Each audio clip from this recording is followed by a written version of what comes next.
Hello friend, ನಮಸ್ಕಾರ. ಇವತ್ತು ನಾವು ಹೋಗ್ತಾ ಇರೋದು ಬೆಂಗಳೂರಿಂದ ಕೇವಲ 2 ಗಂಟೆ ಜರ್ನಿ ಮಾಡಿದ್ರೆ ಸಿಗುವಂತಹ ಗೌಡಗೆರೆಯ ಶ್ರೀ ಚಾಮುಂಡೇಶ್ವರಿ ಅಮ್ಮನವರ ದೇವಸ್ಥಾನ. ನೀವು ಚನ್ನಪಟ್ಟಣದಿಂದ ಕೆಸ್ತೂರು ರೋಡಲ್ಲಿ ಬಂದರೆ ಈ ದೇವಸ್ಥಾನ ಸಿಗುತ್ತೆ. ಕಾರ್ ಪಾರ್ಕಿಂಗ್ಗೆ ವಿಶಾಲವಾದ ಜಾಗ ಇದೆ. ಕಾರ್ ಇಲ್ಲರೂ ತಲೆ ಕೆಡ್ಸ್ಕೊಬಿಡಿ. KSRTC ಬಸ್ ಇಲ್ಲಿ ಯಾವಾಗಲೂ ಅವೈಲಬಿಲಿಟಿ ಇದೆ. ಇಲ್ಲಿ ವಿಶೇಷ ಏನಪ್ಪಾ ಅಂತಂದ್ರೆ, ಮನಸ್ಸಲ್ಲಿ ಏನಾದ್ರು ಅನ್ಕೊಂಡು ಇಲ್ಲಿ ಕಾಯಿ ಕಟ್ಟಿದ್ರೆ ಅದು ಆದಷ್ಟು ಬೇಗ ಈಡೇರುತ್ತೆ ಅಂತ ಇಲ್ಲಿ ಬರುವಂತ ಭಕ್ತರ ನಂಬಿಕೆ. ನಾವು ಅಮ್ಮನವ್ರ ದರ್ಶನ ಮಾಡಕ್ಕೆ ಹೊರಟ್ವಿ. ಅಲ್ಲಿ ಕ್ಯೂ ನೋಡಿ ಮಾತ್ರ ಸಖತ್ ಗಾಬರಿ ಆದ್ವಿ. ಯಾಕೆ ಅಂದ್ರೆ ನಾವು ಬಂದಿರೋದು ವೀಕೆಂಡ್ ಅಲ್ಲಿ. ಫೈನಲಿ 1 ಅವರ್ ಆದ್ಮೇಲೆ ದರ್ಶನ ಆಯಿತು. ಅದಾದ ನಂತರ ಅಮ್ಮನವರ ಸ್ಟ್ಯಾಚ್ಯೂ ಆಫ್ ಶಕ್ತಿ ನೋಡೋಕ್ಕೆ ನಿಂತ್ವಿ. ಸ್ಪಿರಿಚುವಲ್ ವೈಬ್ಸ್ ಮಾತ್ರ ಸಖತ್ತಾಗಿದೆ. ನನಗಂತೂ ಸಿಕ್ಕಾಪಟ್ಟೆ ಖುಷಿ ಆಯಿತು ಈ ಪ್ಲೇಸ್ಗೆ ಹೋಗಿ. ಇಲ್ಲಿನೂ ಅಮ್ಮನವರ ಆಶೀರ್ವಾದ ತಗೊಂಡು ನಾವು ನೆಕ್ಸ್ಟ್ ಹೊರಟಿದ್ದು ಬಸಪ್ಪನ ಸನ್ನಿಧಿಗೆ.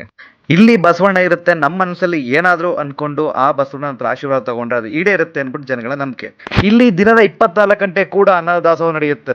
ನಾವು ಅಲ್ಲಿ ತಟ್ಟೆ ತಗೊಂಡು ದಾಸೋಹಕ್ಕೆ ಹೊರಟ್ವಿ. ಬಟ್ ಪ್ರಸಾದ ಮಾತ್ರ ಹೇಳ್ತೀನಿ ಗೈಸ್, ಸೂಪರ್ ಆಗಿತ್ತು ತಿನ್ನೋದಕ್ಕೆ. ಓಕೆ ಫ್ರೆಂಡ್ಸ್, ಇದು ಇವತ್ತಿನ ವಿಡಿಯೋ ಆಗಿತ್ತು. ನಿಮಗೆ ಈ ವಿಡಿಯೋ ಇಷ್ಟ ಆದಲ್ಲಿ ದಯವಿಟ್ಟು ಲೈಕ್ ಮತ್ತೆ ಫಾಲೋ ಮಾಡೋದು ಮಾತ್ರ ಮರಿಬೇಡಿ.